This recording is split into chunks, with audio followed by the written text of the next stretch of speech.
quote, and it goes like this. Collaboration is the key to unlocking new ideas and creating something greater than the sum of its parts. I've always looked up to my creative friends, especially my partner on this project, Ross Bernards. We linked up to head out to Utah to execute our passion project called Paint the Skies. Here's the story behind our epic adventure. For 3 nights, we tirelessly chased some of the darkest skies in America, bringing our project to life. What are you doing out here?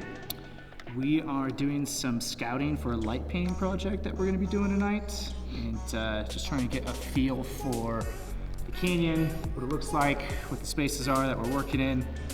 So I'm going to send my drone up as well to just get familiar with flying it in here before it gets dark.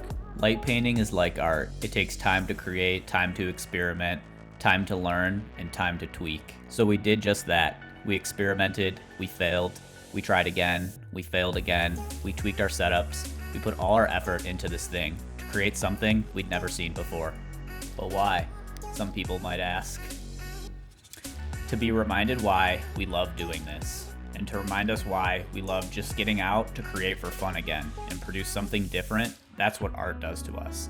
It reminds us about why we fell in love with photography in the first place.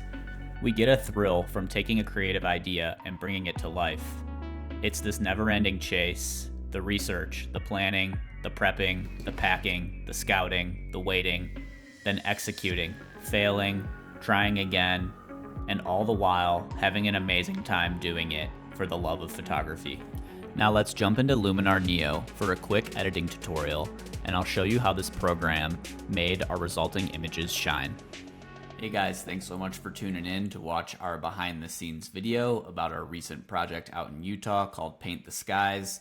I'm now back in the studio, so I'm gonna walk you through how to edit a dark image like this that we did some light painting on while we were out there in Utah.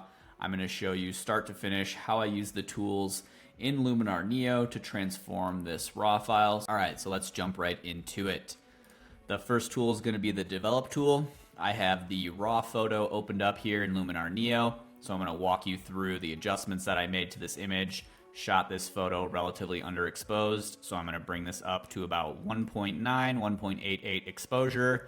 Gonna bring the contrast up to 22. I like to retain a lot of the darkness in the photo and have a nice balance between the lights and the darks. I'm gonna drop my highlights down just a bit to about 15. Bring my shadows up to 4. It's looking pretty good to me. I'm gonna move into the curves section of this shot. I added 2 points on this curve, one kind of lower down on the left there and one in the middle to retain some more darks in this shot. I pulled that first spot down a bit, and then same thing with the second curve point here. I pulled that one down as well, and I also added a few points on the red curve, giving it more of a slight little S shape. I'm going to show you what I did with the reds here. So the top one I pulled up a bit, middle one up a bit as well, and then this bottom one I'm gonna kind of swing a little bit lower, not there, to right about there. I only used those 2 curves on that develop tool there, as well as doing just a little bit of temperature adjustments to this shot. I'm gonna bring up the warmth a little bit, add some saturation and some vibrance to bring the colors out in this shot. I want to retain a colorful final image, and I think that helps to add a little bit more color here.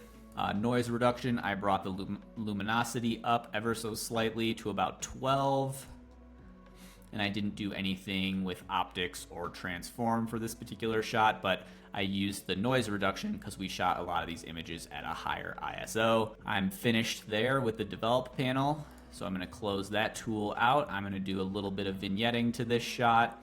I'm going to drop this down to about -5. What that does is just kind of darken the edges of the image and draws your eye more to our subject standing here, who did the really cool light paint on this photo. So I'm finished with the vignette tool. From there, I'm gonna move into doing some more color adjustments. Open up the color tool one more time. And I'm going to boost my saturation again, ever so slightly, and the vibrance, bring that back up again. I'm going to close that tool out, and I'm going to do a little bit of brushing to fix some of these hot spots on the shot, as well as bring the stars out a little bit. So we'll open develop. I'm going to go to masking.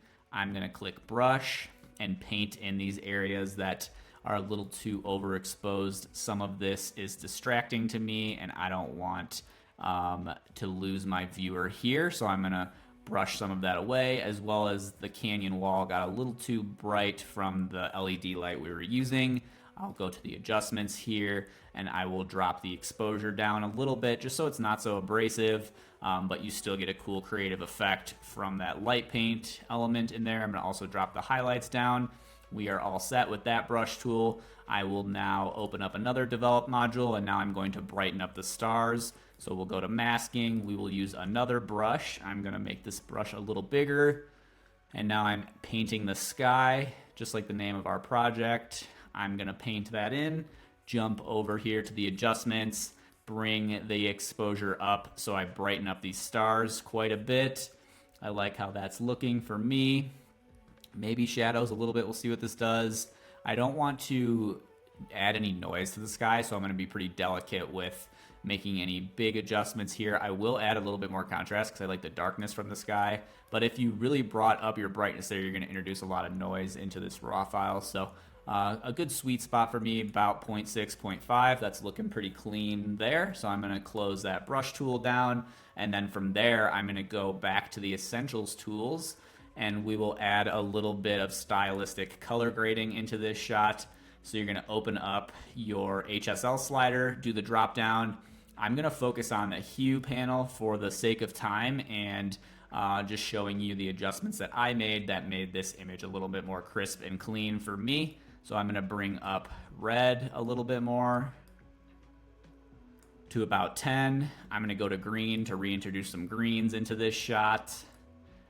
Because a lot of the canyons are red and orange, I'm going to also bring in the orange element a little bit, but I added that green because I want the shot to have a full spectrum of color, and some of that green might have been lost when we did light up the canyon with this light. I'm going to bring the blues up to 15, magenta I will boost to 22, and hue shift to -1.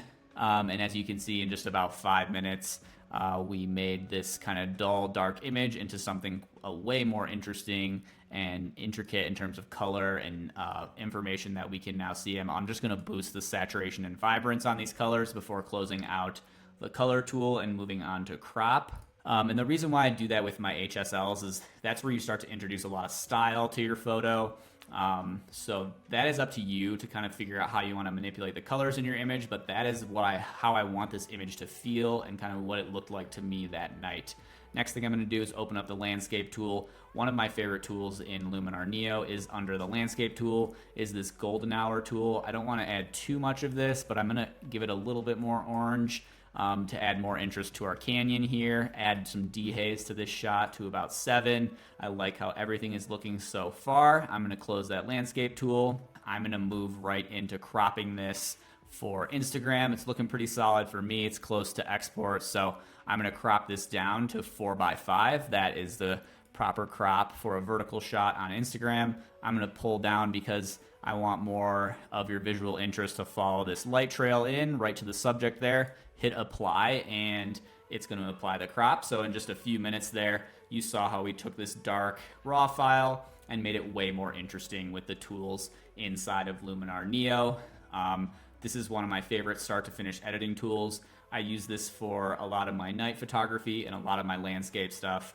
There's some amazing elements in here. Big fan of everything they've done inside of Luminar Neo. Thanks for checking out our Paint the Skies project. Watch till the end of the video where we will flash through a bunch of the images we created out there in Utah. I hope you learned something today from this quick start to finish tutorial. I'm also going to link the preset down below if you want to try your hand at the preset that I've used in this video. It will be linked below this Luminar tutorial. If you have any questions, comments, drop them below. Thanks for tuning in. My name is Frankie Spontelli. Huge shout out to my partner on this project, Ross Bernards. We had a great time creating this alongside our partners. Thanks for being here, and we'll catch you in the next one.